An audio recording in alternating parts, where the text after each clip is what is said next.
नमस्कार, नक्षत्र दुनिया चैनल में आप सभी का हार्दिक स्वागत है। आज की वीडियो में हम विवेक का स्तर जांचने वाले या बुद्धि का पता लगाने वाले कुछ ज्योतिषी सूत्रों पर विचार करने वाले हैं। यानी आज के वीडियो की सहायता से हम ये जानने का प्रयास करेंगे कि जिसकी भी कुंडली हम चेक करें उसमें बुद्धि का स्तर क्या है, यानी किस लेवल की बुद्धि है, ये हम पता लगाने का प्रयास करेंगे। जिन सूत्रों पर आज चर्चा की जा रही है, ध्यान रखें ये सूत्र ऑलरेडी ज्योतिष शास्त्र में वर्णित है। मैंने ये सूत्र ज्योतिष शास्त्र से लिए हैं और आज हम इन पर केवल विचार करेंगे और आप इसे प्रैक्टिकल रूप से भी चेक करें कि ये कितने कारगर हैं।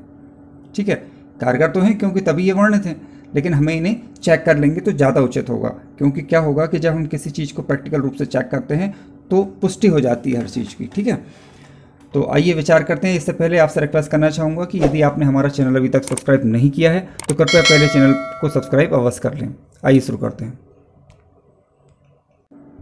विवेक का स्तर पता लगाने वाले कुछ ज्योतिष सूत्रों पर चर्चा करने से पहले हमें सबसे पहले भावों के विषय में जानकारी होना अति आवश्यक है। अगर आप भाव के विषय में ऑलरेडी जानते हैं तो ब्रीफ में हम इसे समझ लेते हैं, लेकिन जो लोग नए हैं तो उनके लिए जानना अति आवश्यक है कि किस भाव को किस नाम से जाना जाता है। ध्यान रखें, जन्म कुंडली जब भी आप लें तो कुंडली का जो पहला वाला भाव यानी ये वाला भाव, यहाँ पर अंक चाहे राशि का जो भी लिखा हो लेकिन भाव स्थिर रहते हैं, तो ये आपका लग्न भाव आपका कहलाता है।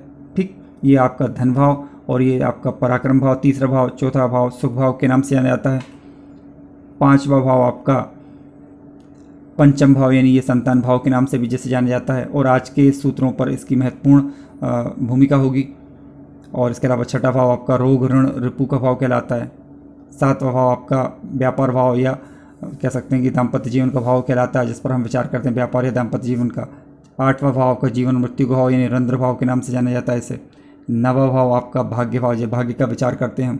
10वां भाव कर्म भाव कहलाता है। 11वां भाव यानी लाभ का विचार करते हैं। 12वां भाव यानी व्यय भाव के नाम से इसे जाना जाता है। ठीक, अब इसके अलावा एक बात और हम समझ लेते हैं कि पहला घर ये वाला घर आपका, और चौथा घर, 7वां घर और ये 10वां घर, ये आपके केंद्र के घर कहलाते हैं। ठीक, जब भी केंद्र की बात हो तो पहला घर, चौथा घर, 7वां घर और 10वां घर। इसके अलावा अगर मान लीजिए कि त्रिक स्थान की बात हो तो छठा घर, 8वां घर और 12वां घर, ये आपके त्रिक स्थान के नाम से जाने जाते हैं। आइए अब सूत्रों पर विचार करते हैं। हमने भावों को समझा, अब संक्षिप्त में राशियों को और समझ लेते हैं, राशि और राशि के स्वामी को। इसके बाद हम सूत्रों पर विचार करेंगे। ध्यान रखें, कहीं पर अगर मान लीजिए 1 नंबर का अंक लिखा है तो मेष राशि होती है, 8 नंबर का अंक लिखा है तो वृश्चिक राशि होती है और इनका जो स्वामी ग्रह होता है वो मंगल ग्रह होता है। कहीं पर अगर 2 नंबर का अंक लिखा है तो वृषभ राशि, 7 नंबर का अंक लिखा है तो तुला राशि होगी और इनका जो मालिक ग्रह होता है वो शुक्र ग्रह होता है। ठीक है, कहीं पर मान लीजिए 3 नंबर का अंक लिखा है तो मिथुन राशि, 6 नंबर का अंक लिखा है तो कन्या राशि होगी और इनका जो मालिक ग्रह होगा वो बुध ग्रह होगा। अब मान लीजिए कहीं पर 4 नंबर का अंक लिखा है तो कर्क राशि होगी और इसका जो मालिक ग्रह होगा वो चंद्र ग्रह होगा। कहीं पर 5 नंबर का अंक लिखा है तो इसका मतलब है कि वहाँ पर सिंह राशि है और इसका मालिक ग्रह जो होगा वो सूर्य ग्रह होगा। इन पर हम विचार इसलिए कर रहे हैं क्योंकि जब हम सूत्र पर विचार करें तो आसानी से चीज़ों को समझ पाएँ। ठीक, इसके अलावा मान लीजिए कहीं पर 9 नंबर का अंक लिखा है तो धनु राशि और 12 नंबर का अंक लिखा है तो मीन राशि होगी। ठीक है, और इसका जो मालिक ग्रह होता है वो आपका गुरु ग्रह होगा। इसके अलावा कहीं पर मान लीजिए 10 नंबर का अंक लिखा है तो मकर राशि और 11 नंबर का अंक लिखा है तो कुंभ राशि होगी। इनका मालिक ग्रह जो शनि ग्रह होता है। अब हमने राशियों को और भावों को समझ लिया है, अब हम सूत्रों पर विचार कर सकते हैं। ठीक है, तो आइए चर्चा करते हैं आज के सूत्रों पर। आज का हमारा पहला सूत्र यह है कि यदि पंचमेश 6, 8, 12 में हो तो जातक जो है कम बुद्धि वाला होता है या मंद बुद्धि होता है। ये सूत्र है। ठीक है, फिर से सुनिए, यदि पंचमेश 6, 8, 12 में हो तो जातक कम बुद्धि वाला होता है। अब पंचमेश का मतलब आइए उदाहरण के द्वारा से हम समझ लेते हैं। यदि मान लीजिए पंचमेश कौन सा, यानी 5वें घर का मालिक, 5वें घर यानी पंचम भाव में जो भी राशि का अंक लिखा है उसका स्वामी यदि 6ठे भाव में, 8वें भाव में या 12वें भाव में बैठा है तो जातक जो है वो कम बुद्धि वाला होता है या कह सकते हैं कि मध्यम बुद्धि वाला होता है। सूत्र में तो ये वर्णित है कि मंद बुद्धि वाला होगा। ठीक है, अब आप इस प्रैक्टिकल रूप से चेक करें कि कितना सच है। ठीक है, और अपनी जो राय है वो कमेंट्स के माध्यम से अवश्य बताएं। आइए अब अन्य सूत्र पर विचार करते हैं। विवेक का स्तर पता लगाने वाला आज का हमारा दूसरा सूत्र यह है, यदि पंचमेश बुध और गुरु से युक्त होकर, यदि पंचमेश बुध और गुरु से युक्त होकर केंद्र के घर 1, 4, 7 या 10 में बैठा हो तो व्यक्ति जो है कुशाग्र बुद्धि का होता है। फिर से सुनिए, यदि पंचमेश बुध और गुरु से युक्त होकर केंद्र के घरों में यानी 1, 4, 7 या 10 में बैठा हो तो व्यक्ति कुशाग्र बुद्धि का होता है। उदाहरण के द्वारा इसे समझ लेते हैं। पंचमेश यानी 5वें घर का मालिक, ठीक है। तो मान लीजिए कि मेष लग्न की कुंडली है उदाहरण स्वरूप, तो 5वें नंबर पर जो है पंचम भाव में 5 नंबर लिखा होगा। आप देख लीजिए आपकी जो भी लग्न की कुंडली है उसमें 5 पंचम भाव में राशि का अंक जो लिखा है वो पंचमेश हुआ, यानी इसका मालिक, अगर इसकी बात करें तो इसका मालिक जो हुआ आपका सूर्य ग्रह हुआ, ठीक है। तो अब ये सूर्य बुध और गुरु के साथ, बुध के साथ अथवा गुरु के साथ या फिर दोनों के साथ पहले घर में, चौथे घर में, 7वें घर में या 10वें घर में बैठ जाए तो व्यक्ति जो है कुशाग्र बुद्धि का होता है। ये कह सकते हैं अच्छी बुद्धि वाला व्यक्ति होता है। आज का हमारा अगला सूत्र यह है कि यदि पंचमेश त्रिकोण में स्थित हो तथा बलवान हो तो व्यक्ति जो है कुशाग्र बुद्धि का होता है। आइए इसे उदाहरण के द्वारा समझने का प्रयास करते हैं। मान लीजिए कि वृषभ लग्न की कुंडली है, ठीक है। वृषभ लग्न का उदाहरण हम यहाँ पर ले रहे हैं। केंद्र में 2 नंबर का अंक लिखा होगा यानी फर्स्ट हाउस में आपका, तो पंचम भाव में अगर आप देखेंगे तो 6 नंबर का राशि का अंक लिखा होगा। और नवम भाव की बात करें तो नवम भाव में आपका जो है 10 नंबर का अंक लिखा होगा, ठीक है। तो सूत्र क्या बोल रहा है? सूत्र बोल रहा है हमसे, यदि पंचमेश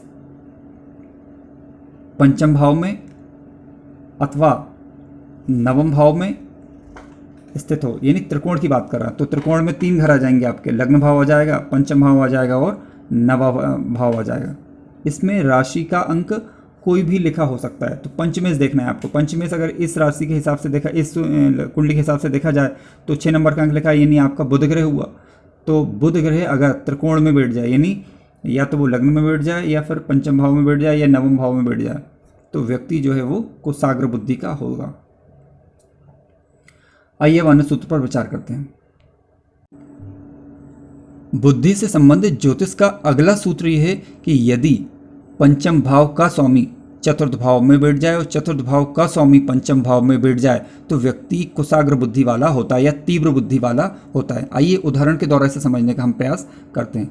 मान लीजिए कि मेष लग्न की कुंडली है, ठीक है। तो मेष लग्न की कुंडली में लग्न भाव में 1 नंबर का अंक लिखा होगा और चतुर्थ भाव में 4 नंबर का अंक और पंचम भाव में 5 नंबर का अंक। तो सूत्र हमारा ये बोल रहा है कि यदि चतुर्थ भाव का स्वामी पंचम भाव में बैठ जाए और पंचम भाव का स्वामी चतुर्थ भाव में बैठ जाए तो व्यक्ति जो है तीव्र बुद्धि वाला होगा। इस हिसाब से इस कुंडली के हिसाब से अगर हम बात करें तो चतुर्थ भाव में जो है 4 नंबर का अंक लिखा है, तो इसका मालिक ग्रह जो है आपका चंद्र ग्रह हुआ, क्योंकि राशि कारक होगी, इसका स्वामी चंद्र होगा। और पंचम भाव यानी सिंह राशि होगी, इसका मालिक जो है आपका सूर्य ग्रह होगा। अब सूर्य ग्रह अगर मान लीजिए 4 नंबर पर आकर, यहाँ पर 4 नंबर का अंक लिखा है वहाँ बैठ जाए और चंद्रमा जो है 5 नंबर का अंक लिखा है वहाँ पर बैठ जाए तो व्यक्ति जो है कुशाग्र बुद्धि वाला होगा। आइए अब अन्य सूत्र पर विचार करते हैं। जब भी आप बुद्धि के विषय में या विवेक के विषय में पता लगाने का प्रयास करें तो आपको ये भी देखना होगा कि कुंडली जो भी है उसमें आपका बुध की स्थिति क्या है। ध्यान रखें, बुध जो है बुद्धि का कारक और विवेक और वाणी का कारक है। हालांकि जो सूत्रों पर हमने विचार किया इसके अलावा आपको बुध की स्थिति भी चेक करनी होगी। अगर आपका बुध, आपका पंचमेश ऑलरेडी बुध है अथवा गुरु है तब बात अलग है, अदरवाइज आप बुध की स्थिति भी चेक करें कि बुध की स्थिति क्या है, यानी उसकी प्लेसमेंट क्या है, शुभ स्थानों में है अथवा अशुभ स्थानों में है, या लग्न इसका मित्र है अथवा शत्रु है, या फिर उसका अंश बल कितना है, ठीक है। ये भी हमें चेक करना होगा। इसके पश्चात ही हम किसी निर्णय अथवा नतीजे पर पहुंच सकते हैं। इसके अलावा आपको ये भी देखना होगा कुंडली में गुरु की स्थिति क्या है, ठीक है। गुरु ज्ञान का कारक है, शिक्षा का कारक है, तो आप गुरु की स्थिति भी चेक करें, गुरु शुभ स्थानों में है या नहीं, या गुरु कुंडली का कारक ग्रह है अथवा नहीं, अंश बल में मौजूद है अथवा नहीं, 6, 8, 12 में तो नहीं है।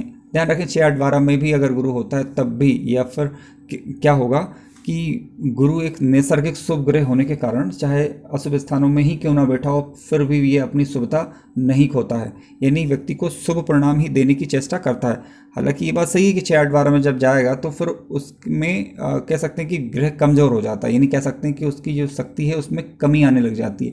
परंतु नैसर्गिक शुभ होने के कारण क्या होता है, व्यक्ति को शुभ परिणाम ही देने की चेष्टा करते पाए गए हैं ऐसे ग्रह, ठीक है। आइए अब अन्य बात पर विचार करते हैं। इन सब के अलावा आपको ये भी चेक करना होगा कि पंचम भाव किन ग्रहों से दृष्ट है, यानी पंचम भाव पर किन किन ग्रहों की दृष्टि पड़ रही है। जिन ग्रहों की दृष्टि पंचम भाव पर पड़ रही है वह पंचमेश अथवा लग्नेश के मित्र हैं अथवा नहीं, ये भी आपको देखना होगा। और हाँ, अगर वो अशुभ ग्रह हैं तो ये बुद्धि में कहीं ना कहीं अवरोध उत्पन्न करने का ही कार्य करते हैं। लेकिन अगर वो शुभ ग्रह हैं और पंचमेश अथवा लग्नेश के मित्र हैं तो ऐसी स्थिति में जो है व्यक्ति में विवेक का स्तर अच्छा पाया गया है। तो मित्रों, इस प्रकार आपने आज जाना कि विवेक का स्तर या बुद्धि का स्तर हम किस तरीके से अपनी कुंडली को देखकर पता लगाने का प्रयास कर सकते हैं। ध्यान रखें, ये सूत्र जिन पर विचार किया गया है, आप इनके अलावा चंद्रमा की स्थिति भी चेक करें। चंद्रमा कुंडली में मजबूत अवस्था में है नहीं। ध्यान रखें, बुद्धि का स्तर अच्छा होने के लिए व्यक्ति का मानसिक रूप से स्थिर होना भी एक अपने आप में एक मायने रखता है। हालांकि ये बात अलग है कि मन में उतार चढ़ाव आते हैं, हालांकि और बुद्धि जो है इनसे थोड़ा सा अलग होती है, परंतु कहीं ना कहीं बुद्धि प्रभावित तो मन से अवश्य होती है। इसलिए आप चंद्रमा के स्तर को भी जांचें कि चंद्रमा की प्लेसमेंट क्या है। अगर आपको कार्यक्रम अच्छा लगा तो कृपया चैनल को सब्सक्राइब करें, लाइक करें, शेयर करें और अपने विचार कमेंट्स के माध्यम से अवश्य बताएं। और जिन सूत्रों पर हमने आज विचार किया है या बातें की हैं तो आपने प्रैक्टिकल रूप से जो भी आपके अनुभव हों वो शेयर अवश्य करें। धन्यवाद।